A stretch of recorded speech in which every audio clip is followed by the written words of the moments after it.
What if World War II was won not only on the battlefields, but also in secret laboratories where weapons ahead of their time were born?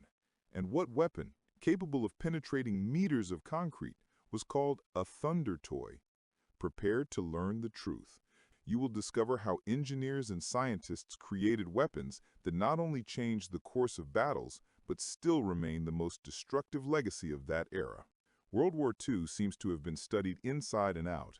Hundreds of books, thousands of articles, dozens of films describe in detail every battle, every strategic operation, every key commander.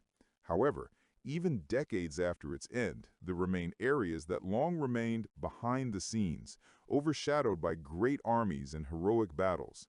This refers to secret developments, clandestine laboratories, and brilliant minds whose inventions sometimes changed the course of the war, no less and sometimes even more decisively than divisions and corps.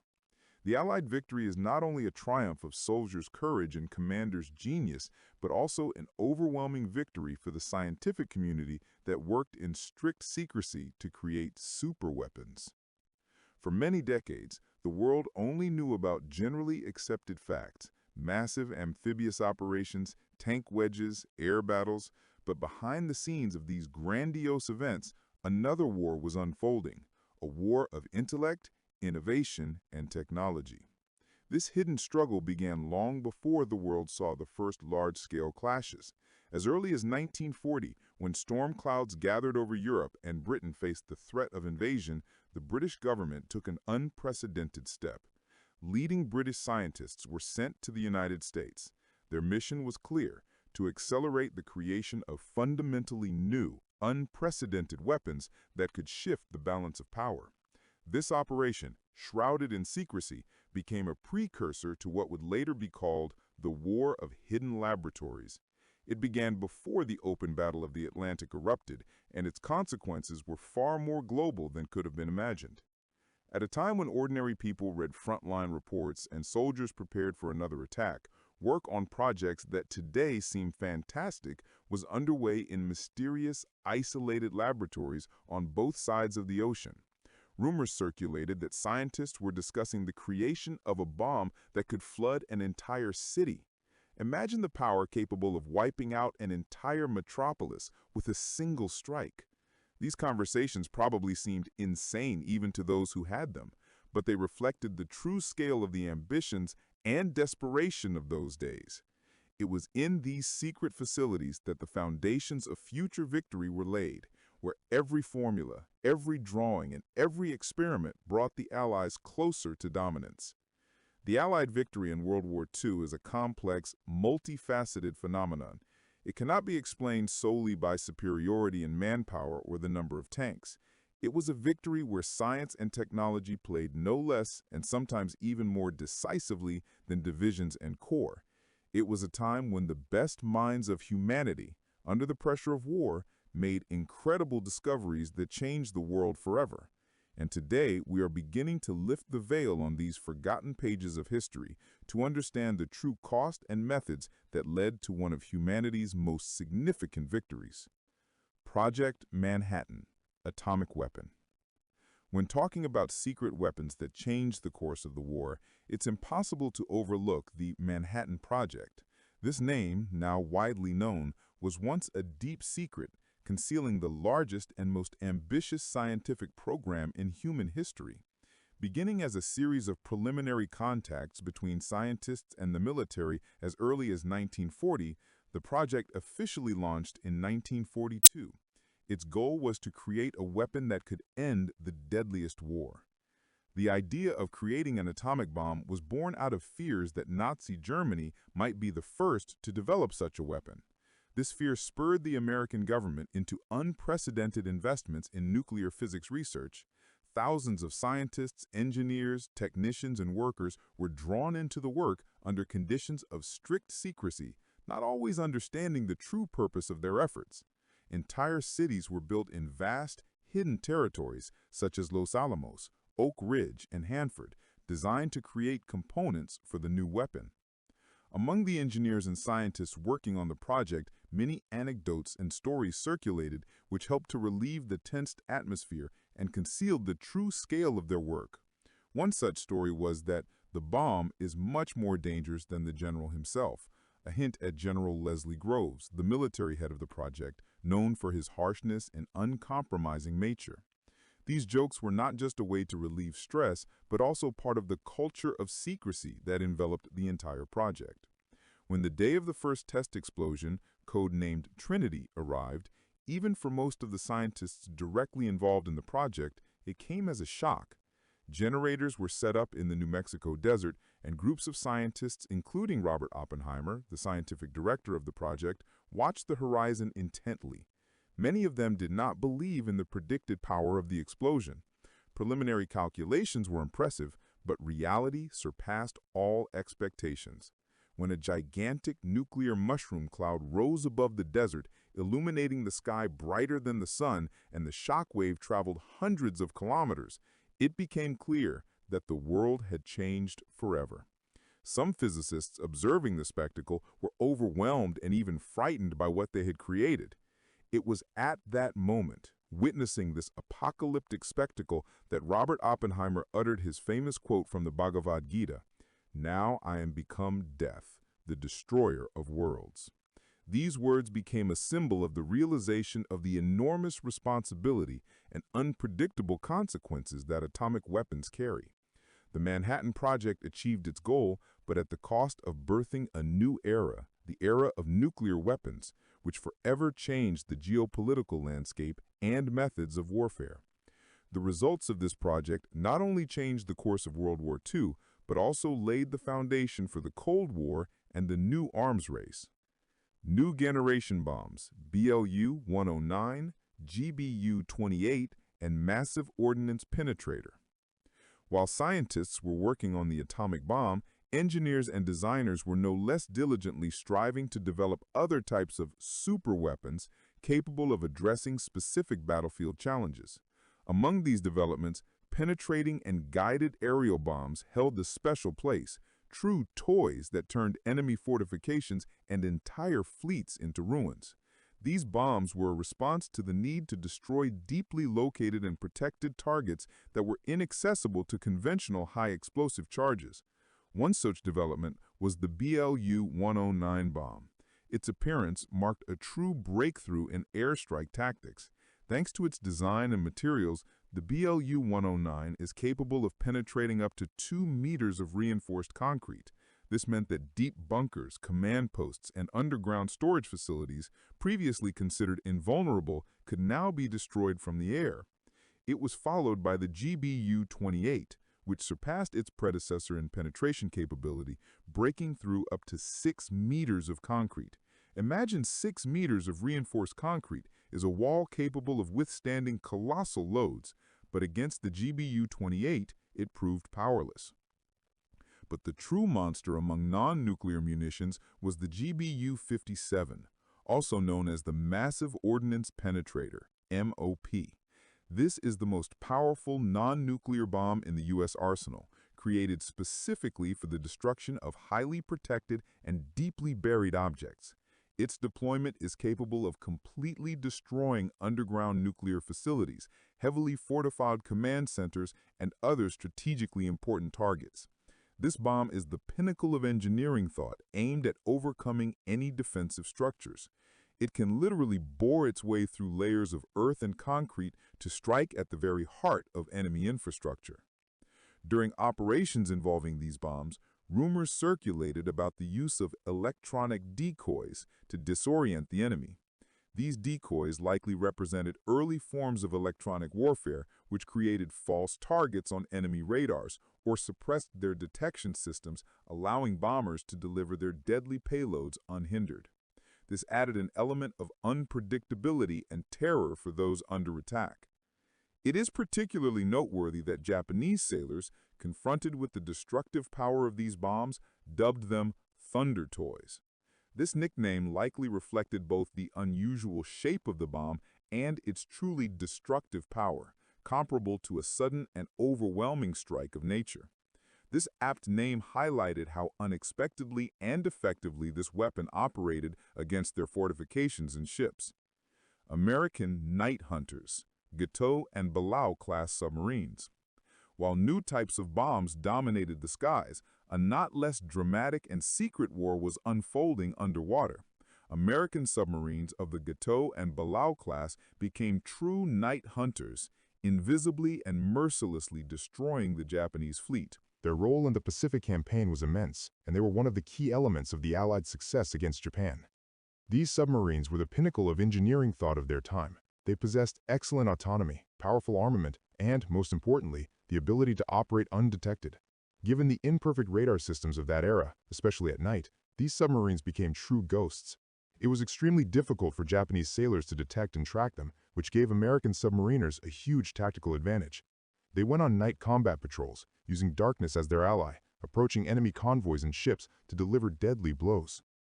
The night hunters tactic involved a stealthy approach and a sudden attack. Low visibility and the noisiness of enemy ships at night allowed Gato and Palau-class submarines to take ideal firing positions. Although the torpedoes of that time were not always highly accurate or reliable, the skill of American submariners and the element of surprise often led to devastating results. They attacked tankers, cargo ships, and sometimes even warships, disrupting Japan's supply lines and inflicting irreparable damage. Many myths and legends circulated around these submarines, which is not surprising given their effectiveness and mysterious nature. One such myth claimed that they were armed with a secret torpedo capable of sinking a battleship with a single hit. Of course, this was an exaggeration. The reality was somewhat different. American torpedoes, especially in the early stages of the war, had serious problems with detonator reliability and running depth. However, these shortcomings were gradually eliminated, and by mid-war, the effectiveness of torpedo attacks significantly increased. It is important to note that even ordinary torpedoes, launched from close range and in large numbers, could inflict critical damage on any ship, including battleships. It was the element of surprise and the accurate determination of the target's course in night conditions that made these submarines so dangerous. The successful actions of the night hunters seriously undermined Japan's military potential. The sinking of transport ships deprived its army and navy of essential resources, fuel, food, and ammunition. Without these supplies, it became impossible to conduct military operations. American submariners not only destroyed ships, but also sowed panic among Japanese sailors, who constantly lived under the threat of a sudden underwater attack. The silence of the night, which once seemed safe, now held a deadly threat emanating from the invisible night hunters. Operation to destroy the Japanese fleet. Following the successful actions of the night hunters and the development of a new generation of bombs, the Allies were ready to deliver a decisive blow to the Japanese fleet in the Pacific. The years 1944 to 1945 marked a turning point as the Americans began to employ innovative types of weaponry that definitively changed naval warfare and brought them undeniable success. This was a new wave of aerial bombs and, most importantly, the so-called bat missiles, which became a true nightmare for Japanese ships. During this period, the Americans for the first time deployed actively guided aerial bombs, among which the bat-guided glide bombs, ASM-N-2 BAT, stood out. This was a revolutionary weapon. Unlike conventional freefall bombs, the BAT could be guided to its target even after being released from the aircraft. This significantly increased hit accuracy and allowed for effective engagement of moving ships. Aircraft would drop these bombs, and then operators would remotely adjust their flight, steering them towards the target. One of the key advantages of the BAT was its flight range. This bomb could travel over 30 kilometers. This meant that the carrier aircraft could release it while remaining outside the range of the Japanese ship's anti-aircraft defenses. This approach minimized risks for pilots and aircraft while simultaneously providing the capability to strike important naval targets from a safe distance. It is not surprising that the appearance of such a weapon came as a shock to the Japanese command. In addition to the BAT missiles, the Americans also introduced new torpedoes, which, combined with improved submarine tactics, became another powerful tool for destroying the Japanese fleet. These new torpedoes had greater reliability and accuracy than their earlier versions, and their mass deployment led to even more catastrophic losses for Japan. Thanks to these technological innovations and improved tactics, the Americans succeeded in sinking dozens of Japanese ships, severely undermining their naval potential. The consequences of using these weapons were devastating. After one raid near the Marshall Islands, where BAT missiles were presumably used, surviving Japanese sailors described a rending of the sky from the force of the explosion. This figurative expression likely testified to the unprecedented power and scale of destruction caused by the new bombs and torpedoes. Perhaps they observed not only explosions, but also effects created by active guidance or the unusual trajectory of the BAT, which could have given the impression that the sky itself opened up. The successful operation to destroy the Japanese fleet was a clear example of how technological superiority and secret developments could radically change the course of the war. The use of actively guided aerial bombs and new torpedoes allowed the Allies to gain a critical advantage at sea, ensuring control over vital sea lanes and preparing the ground for further offensive operations. This was a decisive stage in the Pacific Campaign, which brought the final victory of the Allies closer. Atomic strikes on Japan. If any military operation can be called the culmination of the era of secret technologies, it is undoubtedly the atomic strikes on Japan. This event became the first, and fortunately so far the only combat use of a weapon capable of destroying an entire city. The whole world shuddered as the secrets of the Manhattan Project were unleashed, showing humanity its destructive power.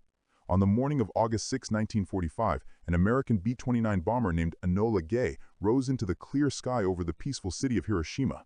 Its mission was unprecedented. On board was the atomic bomb, Little Boy. The dropped bomb detonated at an altitude of about 600 meters above the city. The consequences were horrific. An instantaneous flash blinded everything around, and then the city disappeared behind a huge, rapidly expanding cloud of nuclear dust and smoke, taking the form of a mushroom. 3 days later, on August 9, 1945, history repeated itself. This time the target was the city of Nagasaki, and the B-29 bomber Boxcar carried the atomic bomb Fat Man. Again, above a peaceful city, a flash, and again a giant cloud announcing unthinkable destruction. These two strikes have forever gone into history as the most destructive acts of war. Hundreds of thousands of victims, such were the immediate consequences of these attacks. The cities of Hiroshima and Nagasaki were turned into ruins. Buildings vaporized, people died instantly from the monstrous temperature and shockwave, and those who were lucky enough to survive faced the horrifying consequences of radiation exposure. These events shocked the whole world and demonstrated that humanity had entered a new, much more dangerous era. The interpretation of these events is unequivocal. The atomic strikes forced Japan to surrender. Faced with a weapon that could wipe out entire cities in seconds, the Japanese command understood the futility of further resistance. The threat of complete annihilation of the country under the pressure of the new, terrifying weapon became the decisive factor that forced Emperor Hirohito to announce unconditional surrender. The moment of the atomic bomb drops, like the first Trinity test explosion, has forever been associated with the name of J. Robert Oppenheimer. His words, "I have become death, the destroyer of worlds," spoken after the test, took on an even more ominous meaning after the tragedies of Hiroshima and Nagasaki. They became not just a quote, but a symbol of the immense responsibility lying on the creators of such a powerful weapon. Technological leap after the war. The end of World War II did not mean the cessation of the arms race. On the contrary, it gave it new impetus. The successes in creating atomic weapons and other secret developments demonstrated that technological superiority is a key factor in future conflicts. The Americans, having emerged as leaders in advanced weapon development, did not hesitate to increase the production of superbombs and deepen engineering developments. The post-war period became a time of unprecedented technological leap. One vital example of this development was the further evolution of penetrating bombs. While the BLU-109 and GBU-28 were already breakthroughs during the war, post-war engineering allowed for the creation of even more powerful models. The culmination of these developments was the GBU-57, Massive Ordnance Penetrator, or MOP. This bomb became orders of magnitude more advanced than its predecessors. While the GBU-28 could penetrate up to 6 meters of concrete, the GBU-57 is capable of breaking through an incredible 7 to 10 meters of reinforced concrete. Such power allowed to destroy the deepest and most protected underground bunkers and complexes that were considered invulnerable. The development of MOP and other similar munitions required not only improvements in explosives and designs, but significant advances in material size and guidance systems. The goal was to create a weapon that could strike targets with maximum precision to avoid unnecessary destruction and casualties, while guaranteeing the destruction of even the most fortified objects. In parallel with the development of new bombs, guidance systems also actively evolved. Laser guidance systems emerged and became widely used. This marked another revolutionary step in military engineering. If early guided bombs such as the BAT relied on active homing or an operator, laser systems provided even greater precision. With laser designation, bombs could follow the laser beam directly to the target, significantly increasing the probability of a hit and minimizing human error. This allowed ordinary dumb bombs to be transformed into high-precision guided munitions. On the backdrop of this rapid development, rumor circulated that the partial success of American developments was linked to the use of secret German and Soviet technologies, reprogrammed for American needs. After the war, the Allies actively extracted many scientists, engineers, and documentation from defeated Germany, especially in the field of rocketry and aviation. Similar processes occurred with Soviet developments, though to a lesser extent. Perhaps it was these trophy knowledges, adapted and integrated into the American scientific base, that contributed to such a rapid and significant technological leap. This information, if accurate, only underscores the global nature of the post-war arms race and the desire for each power to use any available means to strengthen its military superiority. Concluding our delve into the world of secret weapons of World War II, it becomes clear that the Allies' victory was far more than just military strategy and numerical superiority of armies.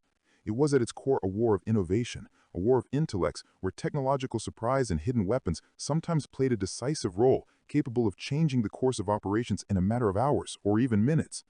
For many decades after the end of the war, the main focus was on the heroic deeds of soldiers, the skill of commanders, and the grand battles on land, in the air, and at sea. However, behind this veil of public knowledge lay another reality, the reality of secret laboratories, clandestine blueprints, and the intense work of thousands of scientists and engineers. It was they who created those just toys that then exceeded expectations and led to strategic advantages. From the very first steps, when British scientists went to the US in 1940 to accelerate the creation of superweapons, to the devastating atomic strikes on Hiroshima and Nagasaki, the entire course of the war was accompanied by unprecedented technological breakthroughs. The Manhattan Project not only gave the world the atomic bomb, but also demonstrated what coordinated scientific thought, working at its peak capacity, is capable of. New generation bombs, such as the BLU-109, GBU-28, and later, the Massive Ordnance Penetrator, GBU-57, proved that even the most protected bunkers and fortifications could not be invulnerable. These thunder toys, capable of penetrating meters of concrete, became a symbol of a new era in aerial warfare. American night hunters, Gato and Gato-class submarines, showed how invisibility and surprise attacks could destroy an enemy fleet, disrupting its logistics and sowing panic. And of course, the Bat missiles, actively guided aerial bombs capable of flying tens of kilometers, keeping the carrier aircraft safe, became precursors to the era of precision-guided munitions. This entire collection of secret developments confirms an old but very apt anecdote that circulated among military engineers. War is not won by tanks, but by what the enemy has not seen. It was precisely the element of surprise, the application of technologies that the enemy did not know about or was not prepared for, that allowed the Allies to gain a critical advantage. If you enjoyed this video, don't forget to like it, subscribe to the channel, and hit the notification bell so you don't miss new episodes. Share your thoughts in the comments. What surprised you the most? See you soon.